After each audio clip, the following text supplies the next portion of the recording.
আসসালামু আলাইকুম। হ্যালো পেরেক জনগণ, কেমন আছেন সবাই?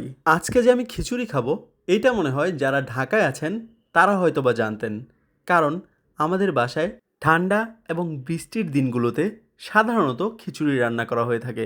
আর যদি বাসায় রান্না করা না হয়, তাহলে আমি বাইরে গিয়ে খেয়ে আসি। অবশ্য বাসার লোকজন আমাকে বাহিরে খুব কমই খাইতে দেয়, কারণ আমি যা যা খাইতে চাই সব আমার বাসাতেই রান্না করা হয়ে থাকে। যাই হোক, আজকে খাবারের গল্প বাদ দিয়ে আপনাদেরকে একটা কাহিনী শোনাই।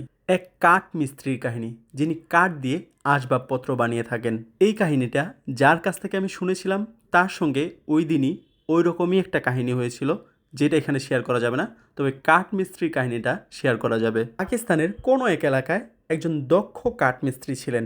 তিনি বহু বছর সুন্দর সুন্দর আসবাবপত্র ঘরবাড়ি বানিয়েছেন কাঠ দিয়ে। প্রায় ৩০ বছর ওই কাজ করার পর তিনি অবসর নিতে চাইলেন এবং তিনি তার মালিককে বললেন, আমার এখন অনেক বয়স হয়েছে, আমি আর এই কাজটি করতে চাচ্ছি না। এই কথা শোনার পর মালিক বললেন, আপনি এত দক্ষ একজন কারিগর, আপনি যেহেতু চাকরি ছেড়েই দিবেন, তাই আমার জন্য একটা শেষমেশ বাড়ি বানানোর পর আপনি এই কাজ থেকে অবসর নিয়ে নিন। মালিকের মুখ থেকে এই বাক্য শোনার পরে ওই কাঠমিস্ত্রি মনে মনে অনেক রাগান্বিত হইলেন। তিনি ভাবতে থাকলেন, আমি তার জন্য এই ৩০ বছর কাজ করলাম, এতেও তার মন ভরেনি। আমার বয়স হয়ে যাওয়ার কারণে আমি চাকরি ছেড়ে দিতে চাচ্ছি, এরপরেও আমাকে দিয়ে কাজ করিয়ে তারপরই আমাকে অবসরে পাঠাবে। যাই হোক, সে শুধু এইগুলো মনে মনেই ভাবতেছিল।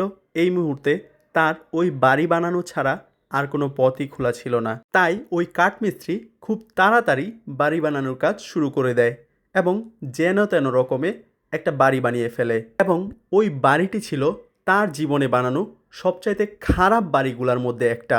বাড়ি বানানোর কাজ শেষ হওয়ার পর তিনি যখন মালিকের থেকে বিদায় নিতে যাবেন, তখন ওই মালিক বললেন, আপনি এতদিন যাবৎ দক্ষতার সহিত এবং সততার সহিত আমার এখানে যেই কাজ করেছেন, তার জন্য আপনি এতদিন ধরে যে বাড়িটা বানিয়েছেন সেটা আপনার জন্য উপহার। এইটা শোনার পর ওই কাঠমিস্ত্রির মাথায় মোটামুটি আকাশ ভেঙে পড়ার মতো অবস্থা।